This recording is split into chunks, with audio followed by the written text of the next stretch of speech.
Halo sahabat sehat, apakah kamu sering merasakan dada terasa terbakar, terus mual, mulutnya sering terasa asam, terutama saat berbaring atau setelah makan? Nah, hati-hati loh, gejala yang kamu alami itu adalah salah satu tanda dari GERD atau yang bisa disebut sebagai asam lambung. Nah, penyakit GERD ini tuh cukup sering terjadi di luaran sana dan beberapa orang cukup menyepelekan penyakit ini. Padahal, jika tidak ditangani dengan baik, GERD ini bisa menyebabkan komplikasi yang lebih serius nantinya. Nah, makanya pada video kali ini saya akan menjelaskan lebih detail mengenai apa itu GERD, gejalanya apa saja, bagaimana komplikasinya, dan bagaimana cara pencegahan dari GERD itu, agar orang-orang di semua sini bisa lebih memahami dan bisa mengenali dan bisa mencegahnya sejak dini. Oke, stay tune ya. Oke, sebelumnya perkenalkan nama saya Najwa Nurapija. Saya adalah mahasiswa keperawatan. Tujuan saya membuat video ini adalah untuk mengedukasi masyarakat di luar sana mengenai GERD agar mereka lebih memahami dan lebih tahu bagaimana cara penanganannya sejak dini. Nah, dengan memahami GERD yang sejak dini diharapkan kita bisa menjaga kesehatan pencernaan kita lebih baik dan meningkatkan kualitas hidup kita sehari-hari. Oke, yang pertama itu ada pengertian. Apa sih pengertian dari GERD itu? Nah, GERD atau esophagus reflux disease adalah kondisi di mana asam lambung naik kembali ke kerongkongan.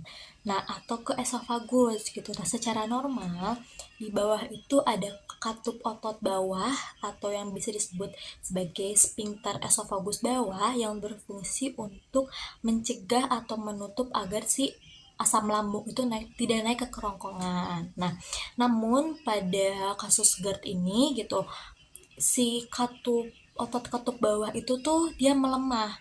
Jadi dia itu tidak bisa menutup dengan sempurna sehingga si asam lambung itu naik kembali ke atas atau ke kerongkongan. Nah, jika kondisi ini itu terjadi secara berulang dan berlangsung secara terus-menerus, asam lambung itu dapat menyebabkan peradangan atau bahkan ke kerusakan pada dinding kerongkongan seperti itu.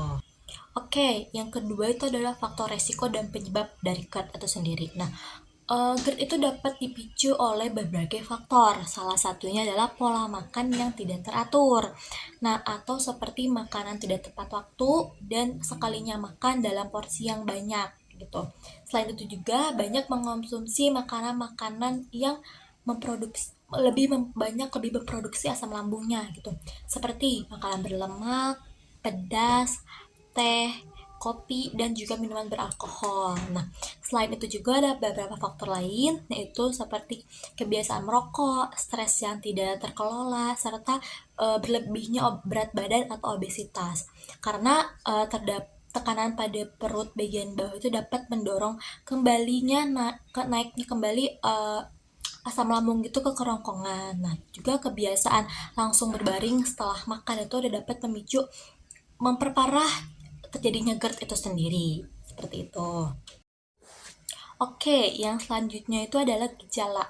Nah, gejala GERD ini tuh yang paling sering dirasakan oleh orang-orang penderita GERD itu adalah dada terasa panas atau terbakar gitu, yang biasa disebut dengan istilah heartburn. Nah, selain itu juga ada beberapa gejala lain seperti mual, terus mulutnya terasa asam gitu, dan sering sendawa, perutnya terasa penuh, dan juga nyeri dada yang sering diartikan sebagai nyeri jantung. Nah, gejala-gejala ini tuh biasanya tuh muncul saat eh, penderita dengan kondisi seperti lagi berbaring, berbungkuk, atau setelah makan. Nah, terutama pada malam hari. Nah, jika keluhan ini tuh dirasakan lebih dari 2 kali dalam seminggu, lebih baiknya dikonsultasikan langsung kepada tenaga kesehatan yang lebih profesional, seperti itu. Baik, yang selanjutnya itu adalah komplikasi dari GERD itu sendiri. Nah, bila GERD itu tidak ditangani dengan tepat gitu ya, dapat menyebabkan komplikasi yang lebih serius. Nah, karena asam lambung yang terus-menerus naik ke atas kerongkongan, itu tuh dapat menyebabkan yang pertama, peradangan kerongkongan atau esofagitis gitu, yang dimana ditandai dengan penderita itu nyeri saat menelan gitu. Nah, selain dari esofagitis juga, itu juga ada penyempitan kerongkongan yang ditandai dengan si penderita ini tuh sulit menelan karena kerongkongannya itu lebih menyempit gitu. Nah, dalam jangka waktu yang panjang, iritasi kronis itu dapat menyebabkan perubahan jaringan pada kerongkongan itu sendiri yang beresiko nantinya terjadi kanker esofagus atau bisa disebut dengan Barrett's esophagus gitu. Nah, oleh karena itu, GERD itu jangan dianggap sepele ya teman-teman. Oke, yang terakhir itu adalah pencegahan dari GERD. Nah, pencegahan GERD dari kita tuh sangat mudah teman-teman. Cuman satu, mengubah gaya hidup kalian semua gitu ya. Nah, beberapa langkah yang dapat dilakukan untuk mengubah gaya hidup agar tidak terjadi GERD gitu ya. Yang pertama, makan secara teratur dalam porsi kecil namun sering gitu kan, serta menghindari makanan atau minuman yang dapat memicu terjadinya asam lambung gitu. Nah, selain itu juga disarankan untuk berhenti merokok ya, yang bagi orang-orang perokok tolong stop merokoknya, serta menjaga berat badan agar tetap ideal dan tidak langsung berbaring saat setelah makan. Jadi diberi jeda waktu selama 2 sampai 3 jam setelah makan kalian baru boleh berbaring gitu kan. Terus mengelola stres dengan baik serta melakukan olahraga yang ringan atau olahraga secara rutin aja ya, tiap minggunya kan harus ada olahraga, badan kalian harus ada geraknya. Nah, itu juga penting untuk mencegah terjadinya GERD. Oke, dengan kita mengenali GERD sejak dini, kita dapat mencegah terjadinya komplikasi yang lebih serius nantinya dan meningkatkan kualitas hidup kita. Terima kasih telah menonton video saya saat ini.